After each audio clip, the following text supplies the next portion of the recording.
Hey everyone, and welcome to the channel. Today we'll be reviewing the next Naruto S.H.Figuarts. This is the S.H.Figuarts Pain Tendo.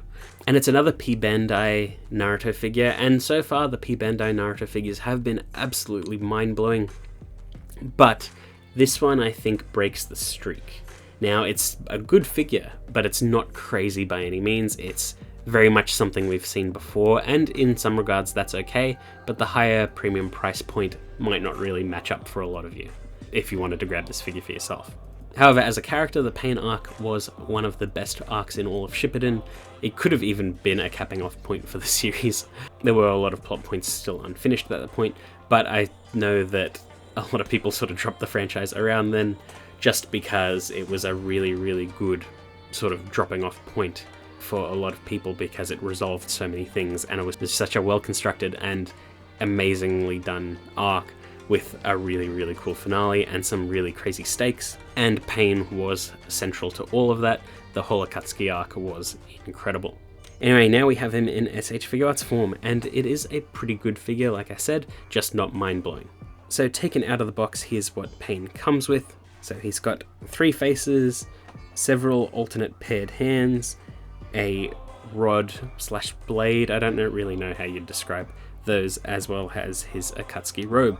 And that's it. Now the other P. Bandai Naruto figures we've had up until this point were both Naruto versions of like Sage Mode and the Kurama Link Mode that had either unique sculpts, cool gimmicks, or both having crazy accessories. And having this Pain very stripped down is kind of disappointing. Yeah, there's not a crazy amount that you could have with him, but he could have, like, you know, a face rippling effect, even another rod. He could have some sort of wind effect as a sort of stand-in for the almighty push. He could have even had battle-damaged parts. It would have been nice to have something like that.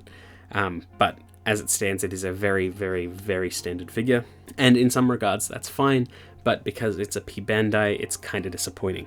And before we look at the figure itself, the Akatsuki robe is actually slightly different to the one that Itachi comes with. The little hook that attaches one side of the robe to the other is actually placed a little bit higher on Pain. So while it's probably stitched exactly the same, that little clip is in a different position, and I think that that was intentional for some of the posability of the figure. Doesn't change all that much, but I think it was like a conscious choice that they did, in particular for the collar look of Pain. But taken out of the box and put on display, here is Pain, and he looks okay. He does look weird without the robe, being honest, and it is pretty much the exact same figure that we got with Itachi, just, you know, different head sculpt and different coloring, and the arms have all the rods in them, which is a very nice detail, but it's effectively the same sculpt we've seen before, and again, all the detail work is what you expect from the Naruto line. Not a lot to see underneath the coat, honestly, but it is nice that they have detailed his arms up at least. But once you put him with the robe, he looks way better. Again, at this scale, some soft goods look really good, some don't. For the robe, it's very difficult to make it look really good, and it's mainly in action poses that you can make it look nice. In static poses, it looks very doll-like or oversized. So take it or leave it, that's how Pain looks with the Akatsuki robe. It is very difficult to make him look really cool, unfortunately. But he does look way better than he does without the coat, because he just looks very odd without it, because you don't really see him in that look that often.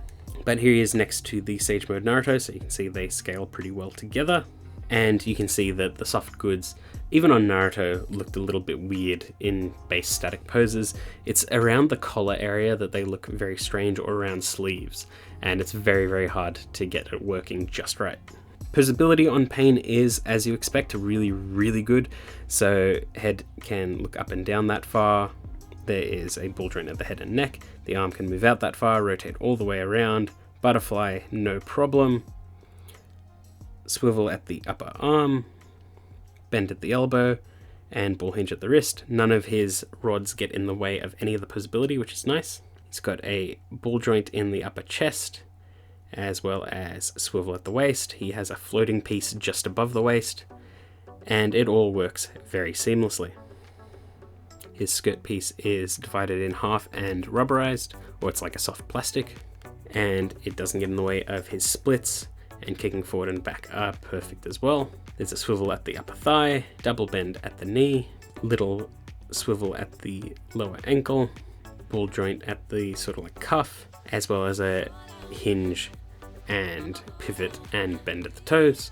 All works very, very nice. The standard that you have seen so far with the Naruto line, which is a very, very high standard. Now, Pain comes with 3 faces, so he's got a neutral one out of the box.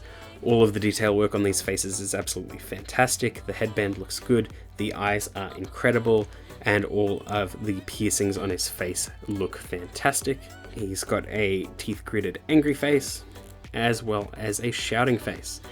And again, wish he had a little bit more expression, like an impacted face, battle damaged face, something.